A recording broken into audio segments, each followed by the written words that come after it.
Ashes of the Last Dragon. Chapter 14. Quiet Vigil. Kate shifted her weight against the makeshift stool by the creaking door, gaze fixed on the silent clearing.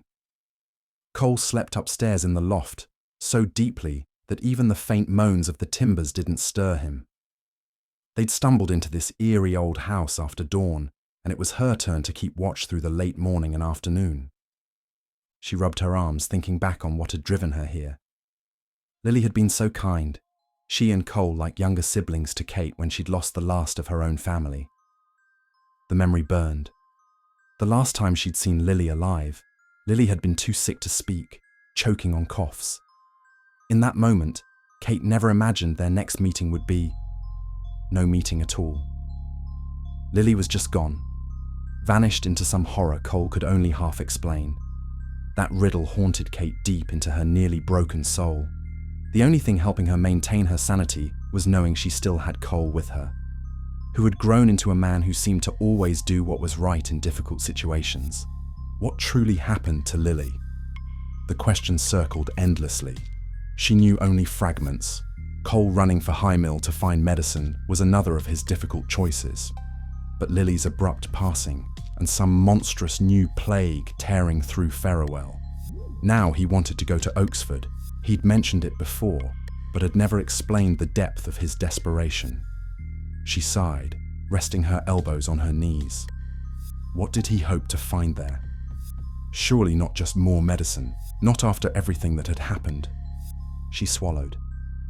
It wasn't just Lily's fate that baffled her. Strange, impossible things had begun to happen.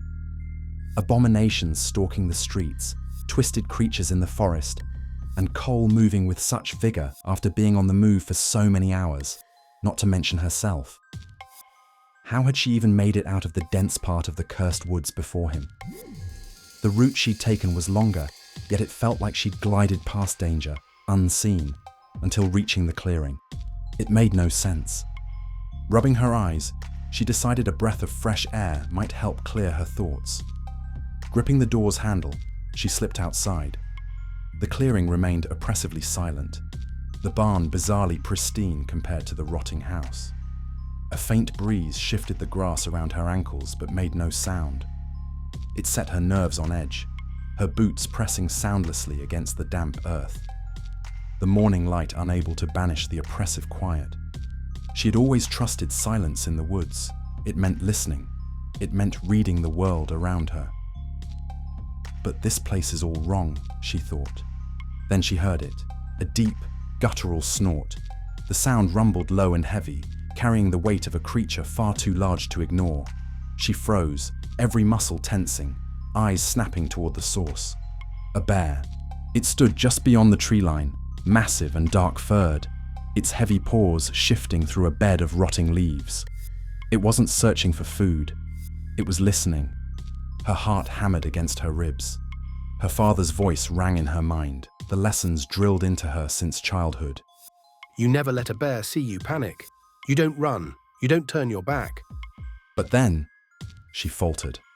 Her boot caught a tangle of root, and she staggered back, instinct wrenching a sharp gasp from her throat. The sound was louder than she intended, too loud in the empty clearing. The bear's head remained oblivious to the movement and sound. Kate's breath hitched. Its dark eyes locked in her direction, ears twitching toward the sudden noise. And yet, it didn't charge. It didn't even flinch. Its gaze swept over her, lingering for half a second before drifting toward an empty patch of grass. Its nostrils flared, testing the air, but its body remained relaxed. Her blood turned ice cold. It should have seen her. It should have smelled her.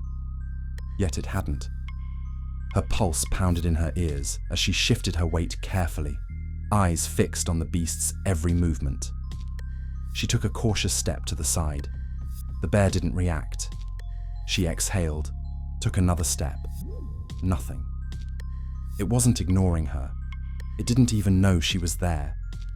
A jolt of realization struck her hard in the gut. Am I invisible?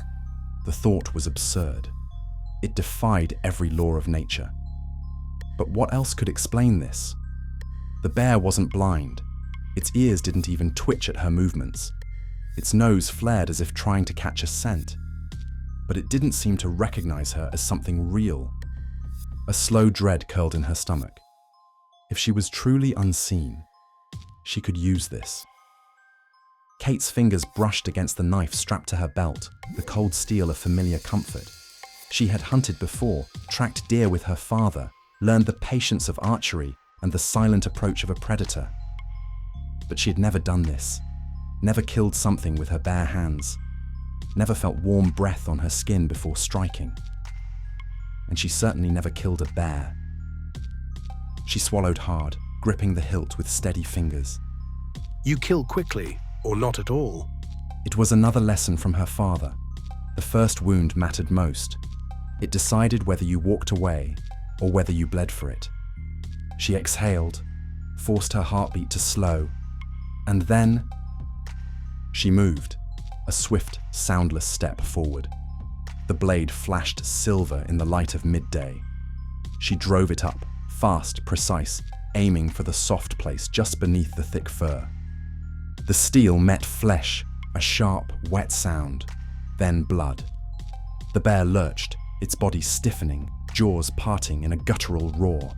It reared back, claws swiping at empty space, its massive frame twisting in search of an enemy it couldn't see.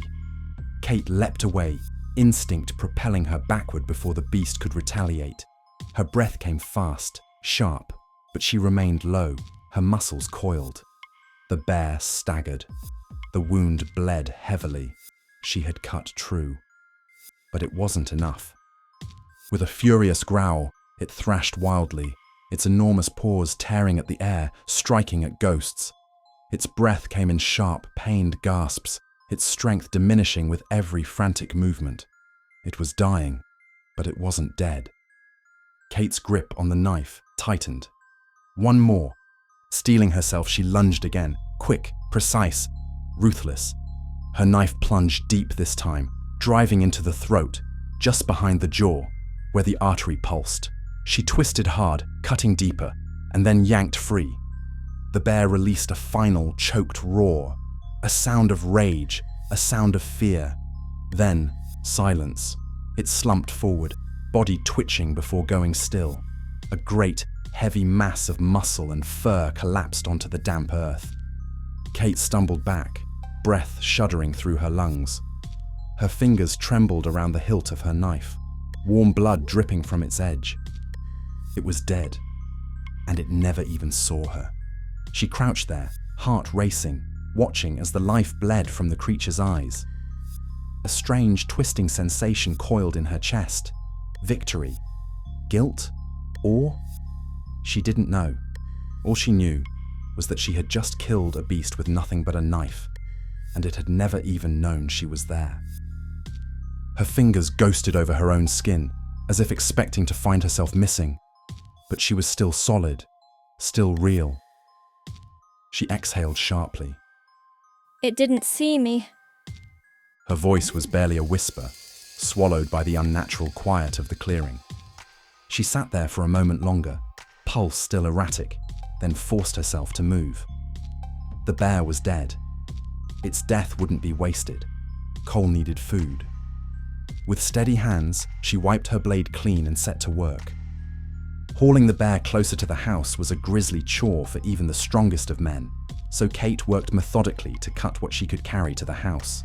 She'd helped dress animals at home in her youth, though never anything so large. By the time she finished carving usable meat and burying the remains, the sun had begun its slow dip.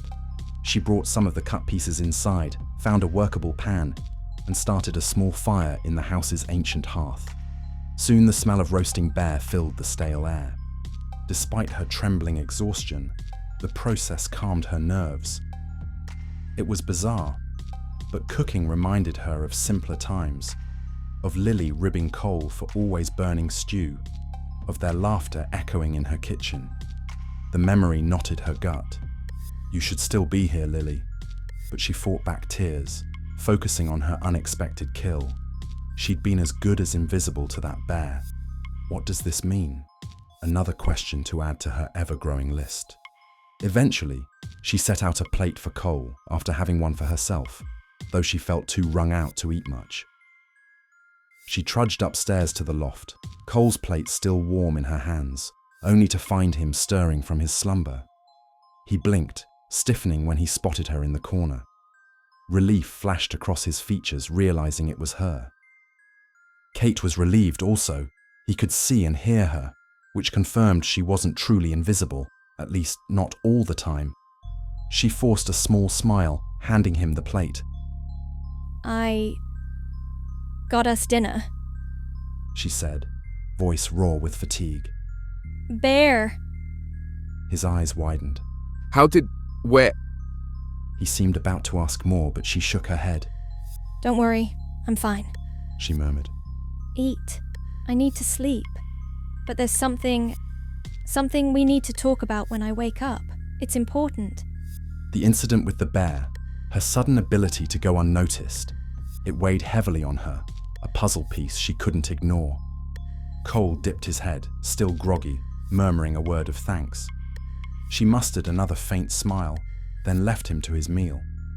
As she curled up on her own patch of blankets, she cast one last uneasy glance at the half-lit clearing beyond the window. The questions stacked in her mind, about Lily's true fate, about Cole's secret drive to reach Oaksford, and especially about her own uncanny invisibility, doubting he would be able to give her a meaningful response about that. Soon, she'd get at least some answers. They would get answers. But first, she needed the oblivion of sleep, and tomorrow, if they survived the night in this cursed clearing, she'd unravel the mystery of her strange new power, and how it all might tie in to Lily's final moments.